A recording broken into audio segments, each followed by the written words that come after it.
Atenção! Começa agora uma teleaula de Física do ensino médio.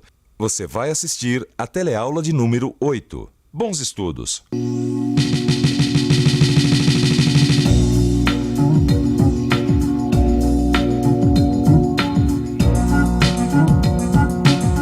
Nas nossas duas últimas teleaulas, nós aprendemos muita coisa sobre força, que ela é um vetor e que os vetores força podem ser medidos, decompostos e somados. E hoje nós vamos aprender muito mais sobre força.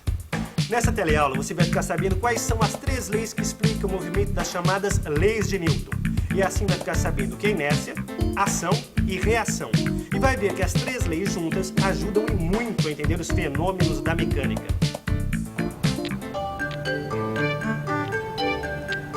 Rosinha! Rosinha! Tá no mundo da lua? Não, Maristela, eu tava no mundo da física. Sabe o que é? A gente aprendeu vários tipos de movimentos, mas até agora eu não sei qual a razão para que um objeto se movimente ou não. A explicação está aqui, ó, na minha mão, Rosinha. Dá só uma olhada. Esse aí é Isaac Newton, um dos maiores físicos de todos os tempos. Foi ele que criou o conceito de força. E ele também vivia se perguntando qual era o motivo para um corpo se movimentar. E uma pergunta boa era: quando se joga uma pedra, ela começa a se movimentar devido ao impulso dado pela mão. Mas por que ela continua a se movimentar depois de estar solta? Muito tempo antes de Newton, na Grécia Antiga, eles diziam que a natureza não gosta do vácuo e que a pedra se movimentava porque o ar que ocupava o vazio que ela deixava empurrava a pedra para frente. Naquele tempo eles achavam que o lugar não podia ficar vazio, sem ar. Não existir o vácuo. Imagina! Hoje, em qualquer supermercado, a gente encontra café embalado a vácuo. Muito mais do que isso, Rosinha. O homem já foi à Lua, onde existe o vácuo. E lá foram realizadas experiências com pedras e elas se movimentaram do mesmo jeito. Tudo bem. Os gregos antigos estavam errados. Mas qual o motivo da pedra continuar em movimento? Mas é aí que entra Newton, Rosinha. Bom, ele bolou, ou melhor, ele enunciou 3 leis que explicaram o movimento da pedra e a relação entre movimento e força. Bom, prepare-se aí, porque agora a gente vai conhecer a primeira lei de Newton. Me responde uma coisa, Rosinha. Se um carro estiver parado e não existir nenhum motivo para ele se movimentar, ele vai se movimentar? Claro que não. E se o carro estiver em movimento e não houver nenhum motivo para ele parar, ele para? Também não. Bom, eu acho que você também sabia responder essas perguntas óbvias, não sabia? Pois é, então de certo modo você também já conhece a primeira lei de Newton. Bom, é só substituir a palavra motivo por força. E aí, a primeira lei de Newton pode ser enunciada assim: se a soma das forças que agem sobre um corpo é nula, este corpo mantém seu estado de movimento. Quer dizer então que se um corpo estiver em repouso, permanecerá em repouso. Se estiver em movimento, sua velocidade será constante, ou seja, manterá um movimento retilíneo uniforme. A primeira lei de Newton também é conhecida como lei de inércia.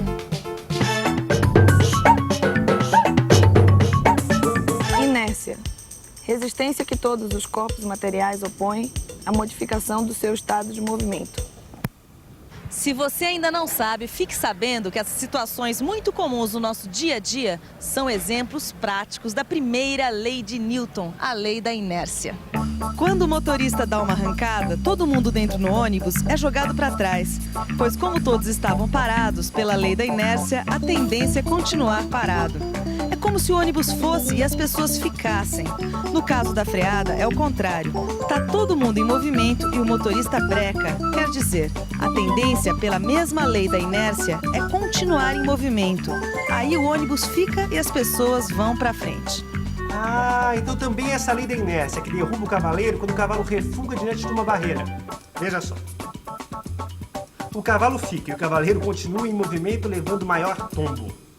Eu estava lendo uma notícia aqui que tem tudo a ver com a lei da inércia. Um pequeno acidente de trânsito. O motorista disse que brecou, mas como estava chovendo e o chão estava cheio de lama, não teve jeito. E o guarda rodoviário também disse que os pneus estavam carecas. Então não tinha nenhum motivo, ou melhor, nenhuma força contrária ao movimento que fizesse o veículo parar. Eu já entendi o que é inércia. Mas agora pintou uma outra dúvida. Dá para medir a inércia de um corpo? Vamos pensar um pouco? Vamos pensar um pouco. Deixa eu ver. Bom, é fácil perceber que os corpos mais pesados têm maior inércia que os corpos mais leves. Afinal, é muito mais fácil empurrar um fusquinha do que empurrar um caminhão. Assim como é muito mais difícil parar um caminhão do que parar um fusquinha. Então é lógico que o caminhão tem uma inércia maior. Mas quanto maior? Será que o seu Newton não respondeu essa pergunta também? O seu Newton esqueceu de responder essa pergunta. Como medir a inércia de um corpo? Não só respondeu, como enunciou outra lei, Rosinha. Ah, já sei. A segunda lei de Newton. Exatamente. E essa segunda lei trata-se da força necessária para movimentar um objeto. E Newton até desenvolveu uma expressão matemática para essa lei. Você lembra daquele carro acidentado que o Clóvis leu no jornal? Pois então imagine que logo depois da batida o carro não ligasse e o motorista tivesse que pedir ajuda para algumas pessoas. Pois então o motorista observou que com uma pessoa empurrando o carro atingia depois de 10 segundos a velocidade de 1,1 metro por segundo. Com duas pessoas empurrando, o carro atingia no mesmo tempo 2,2 metros por segundo. 4 pessoas, 4,4 metros por segundo. E 8,8 metros por segundo. E assim, usando a relação ΔV sobre ΔT, foi possível calcular a aceleração em cada situação. Para um homem empurrando, a aceleração foi de 0,11 metros por segundo ao quadrado. Para 2, foi de 0,22. Para 4, foi de 0,44. E finalmente, para 8, a aceleração foi de 0,88 metros por segundo ao quadrado. Vamos supor que cada homem faça 100 unidades de força, que no sistema internacional se chama Newton. Então, F1 é igual a 100 newtons. F2 é 200 newtons, F4 é 400 newtons e a força de 8 homens, F8, é igual a 800 newtons. Agora repare que interessante. Se a gente dividir a força realizada pelos homens pela aceleração produzida no fusquinha, a gente vai ter sempre o mesmo valor, que nesse caso é igual a 909,9 newtons por metro por segundo ao quadrado. Ou seja, a relação entre a força e a aceleração é uma constante. Você está querendo dizer que quanto maior a força, maior a aceleração? É isso mesmo. A força é diretamente proporcional à aceleração. Para um mesmo objeto, a divisão da força pela aceleração vai ser sempre uma constante. E é essa a segunda lei de Newton, que pode ser escrita assim. A força resultante é igual a m vezes a aceleração, onde m é uma constante. A segunda lei de Newton já está aqui, ó. F é igual a m vezes a. Mas que diacho de constante é esse m, hein, Maristela? Bom, para descobrir que constante curiosa é essa, é melhor a gente fazer outras observações. Observar o que acontece quando se empurra um caminhão, por exemplo. Olha só, era exatamente isso que eu estava lendo aqui nessa revista. Eles empurraram um caminhão aplicando cada vez uma força com um valor diferente. Aí eles verificaram a velocidade e assim eles calcularam a aceleração para cada caso. Conclusão. A divisão da força aplicada pela aceleração obtida também dá uma constante. Só que no caso do caminhão, ela é bem maior do que no fusquinha. Olha aqui, ó. No caso do caminhão, essa constante é igual a 3.571 newton por metro por segundo ao quadrado. Quer dizer, a constante m é muito maior no caso do caminhão do que no caso do fusquinha. Eu já tenho meu palpite, mas eu queria ter certeza. O que é, afinal, essa constante m? A constante m nada mais é do que aquilo que a gente chama de massa de um corpo. Isso quer dizer que a constante m, a massa, é a medida da inércia.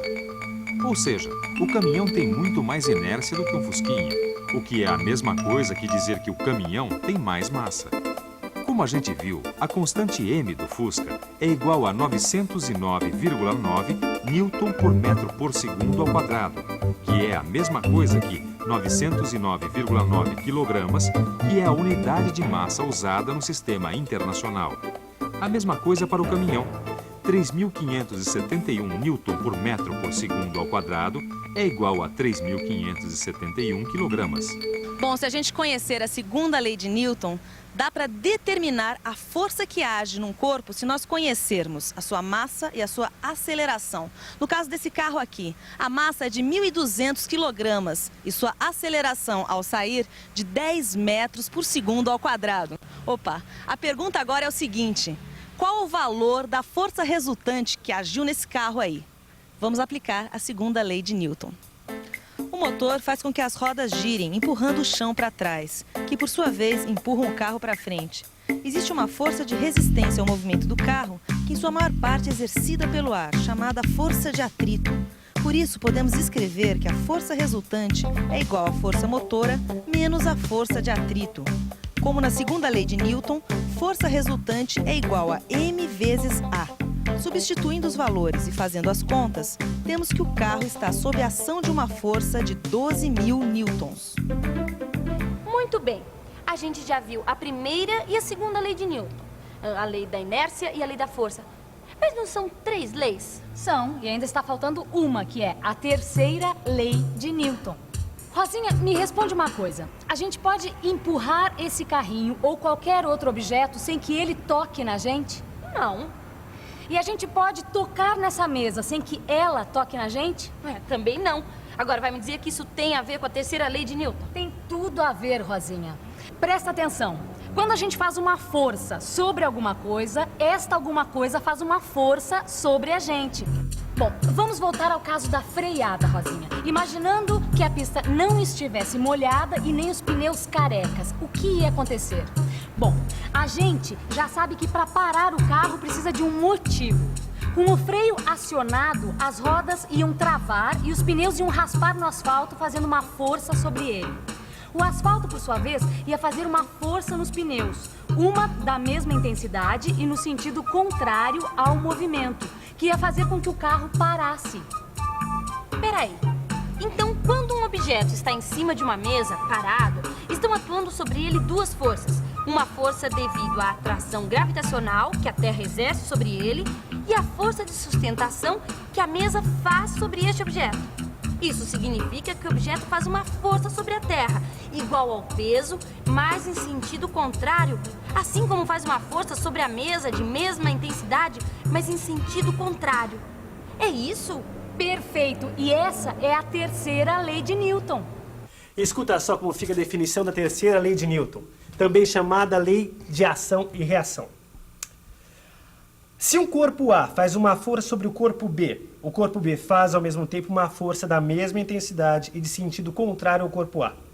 Matematicamente, a gente pode expressar esta lei da seguinte maneira. O vetor força que A faz em B tem o mesmo módulo, mas tem sentido contrário ao vetor força de B em A. E repare um detalhe super importante.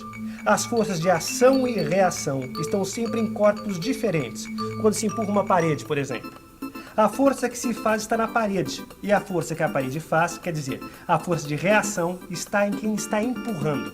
Bom, quer dizer que essa história de eu tenho a força não tem nada a ver, ninguém tem a força. E a força não aparece sozinha, ela aparece no mínimo quando 2 corpos interagem. Bom, agora quando eu termino de ler essa revistinha aqui, você fica com a revisão. E atenção, se liga aí que é hora da revisão. Nessa teleaula, você aprendeu as 3 leis de Newton. A primeira lei, ou lei da inércia, diz o seguinte: um corpo só altera seu estado de movimento se a soma das forças que agem sobre ele for diferente de 0. A segunda lei de Newton, a lei das forças, diz: a soma de forças ou força resultante é igual à massa do corpo vezes sua aceleração. E a terceira lei de Newton, a lei da ação e reação, que diz: todo corpo que faz uma força sobre outro recebe uma força de reação de mesma direção, mas sentido contrário.